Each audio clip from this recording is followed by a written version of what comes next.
Okay, question number 7. It is not necessary for a driver to signal when slowing down or coming to a stop because there are no ways to signal these movements. It is not necessary for a driver to signal when slowing down or coming to a stop because there are no ways to signal these movements. True or false? Ano sa tingin mo? True. Kasi Kasi automatic naman yung pag inanong mo na yung slowing down mo, magre-reflect naman yung sa likod na ilaw. Because there's no way. Meron ilaw, pero automatic siya. So, hindi mo na kailangang isipin na paano suslow down ako. Kasi pag inipit mo na yung brake mo, makikita agad sa likod na nagsuslow down ka kasi iilaw iilaw na sa likod. So, ang tamang sagot mo dyan ay ang sagot mo dyan ay true. Oh, it's not necessary for the driver to signal. Sige, true daw natin. Wala pa tayong sagot na false, ha? Napansin mo? I am true to myself, Charing. Okay. Okay, question number 7. It is not necessary for a driver to signal when slowing down or coming to a stop because there are no ways to signal these movements. So, ang tamang sagot dyan ay false. Yan, false siya. Kasi yung driver must light the brake lights or signal with the arm extended diagonally downwards from the vehicle. Kung ikaw daw ay, if it is not necessary for a driver to signal when slowing down, mag-slow down ka pa ganun, or coming to stop. Kaya mo ilalabas yung kamay mo, pababa, mag-slow down ka daw nun, or stop. Kasi there are no ways to signal these movements. It is not necessary for a driver to signal. Hindi daw importante na mag-signal ka kung ikaw daw ay mag-i-slow down or coming to stop because there's no way to signal these movements. False daw yan kasi pwede ka namang gumamit ng brake lights for signal with the arm extended diagonally downward from the vehicle. So, yun yung signal movements para sa slowing down. Slowing down. Ilabas mo yung kamay mo or gumamit ka ng brake lights. Kaya nga, di ba mag-slow down ka? Pinanit mo yung brake, automatic naman na magkakaroon siya ng signal. Ilaw sa signal. O sa likod. So, false yan. Kasi siguro, dun din sa arms. Okay? Hindi, ang naano ko dyan, there's no ways to signal these movements. Okay. So, merong signal. I mean, merong signal. Kasi pwede mong palang ilabas yung kamay mo, mag-slow down ka. Okay. Kasi ang alam ko na automatic ka, pag nag-brake ka, nag-slow down ka, makikita agad yung sa likod kasi yung lights mo na. Hindi mo na kailangan ilabas yung kamay mo. Yeah. Okay. Diba? Okay, question number 8.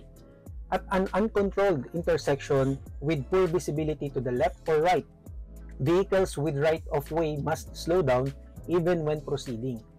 No, yung mga uncontrolled intersection with poor visibility to the left or right. Pag sinabi mo uncontrolled intersection, ibig sabihin wala silang mga ano ba yun? Yung green light, red light. Yung Squid Game. Yun. So wala silang ganon, uncontrolled intersection. Vehicles with right-of-way must slow down even when proceeding. Correct. Sila yung mga nasa right-of-way must slow down daw. Kasi poor visibility. Ano sa tingin mo? Even when proceeding. True? Maru, Batsu. Batsu, kasi right of way nga siya. Okay, sige, try natin yan. So, let's see if the answer here is true. Mamaya. X. X ba? Batsu, So, false? Vehicles must right of way must slow down. So, for you, hindi na nila kailangan mag-slow down. Kasi right of way sila. So, cross to. Mali. Okay, let's try. Okay, number 8. So, tama din ang sagot mo dito. At an uncontrolled intersection with poor visibility to the left or right, vehicles with right of way must slow down even when proceeding. Sa mga uncontrolled intersection daw na may poor visibility, kailangan mong slow down kahit na magpo-proceed ka. Kahit na ikaw ay right of way, mag-slow down ka. So, anong tamang sagot dito? Mali. Tama ang sagot mo na mali. Ang sagot dito ay false. Tama ang sagot mo dito kasi false talaga siya. Sabi niya kasi, it is not always necessary to slow down when proceeding on a road with right of way. Right of way naman siya eh. Kaya So you don't have to slow down. priority sila. Yung mga nasa right of way. Yes. Question number 9. When a vehicle may be forced to stop in an intersection due to congestion and may obstruct the flow of cross traffic, the vehicle must not enter the intersection even if the signal is green. Correct. Kasi babara. Okay, so forced to stop in an intersection due to congestion may obstruct the flow of cross traffic. May The force to vehicle stop in must the not intersection. enter the intersection even if the signal is green. Oh, Yan. hindi ka dapat Kahit papasok. green na siya, pero kung nakita mo na medyo nag-stop na dun sa kabilang side, Oo, hindi, lagpas na. Hindi Ano ka ka? magpaproceed. true or false? The vehicle must not enter. Correct. Correct? So true to. Mm. Okay. Kasi pag nag-go yun doon, diretso yun. Lagot. Okay. Okay, number 9. When a vehicle may be forced to stop in an intersection due to congestion and may obstruct the flow of cross traffic, the vehicle must not enter the intersection even if the signal is green. Gets mo? When a vehicle may be forced to stop in an intersection due to congestion, yung vehicle hindi daw dapat mag-enter sa intersection even if the signal is green. This is true. Yan, true siya. Kasi a driver must not obstruct the flow of cross traffic. So, huwag kang mag-aabante kung tingin mo na baka mahinto ka doon sa mismong crossing, di ba? Pero meron yan. Pipilit. Okay, next question, number 10. A driver must start the vehicle immediately after a traffic signal turns green because the green signal designates must proceed. False. Bakit false? Sabi nung sensei, nagka-count ka pa. 1, check to the right, check to the left. O yun, false. Okay, sige. Let's try kung false to. Hindi immediately. Hindi immediately. So, actually ako dun pag nagmamaneho, pag green, hindi ako dire-diretso agad. Okay? Kasi sabihan niya ako, thank you po! Okay. Nagtatagalog pala yung teacher. Okay. Okay, question number 10. A driver must start the vehicle immediately after a traffic signal turns green because the green signal designates must proceed. Oh, ngayon, tama ba yan? False, kasi immediately. So, ang sagot yan, false. A green light does not mean that a vehicle must proceed. A vehicle must proceed after or according to the circumstances. Hindi ibig sabihin na green yan, kailangan mag-go ka na agad. Okay? Okay. So, number 11, regular motor vehicles can proceed straight through and execute a left or right turn at an intersection where a traffic sign as shown in the figure is displayed. Yan.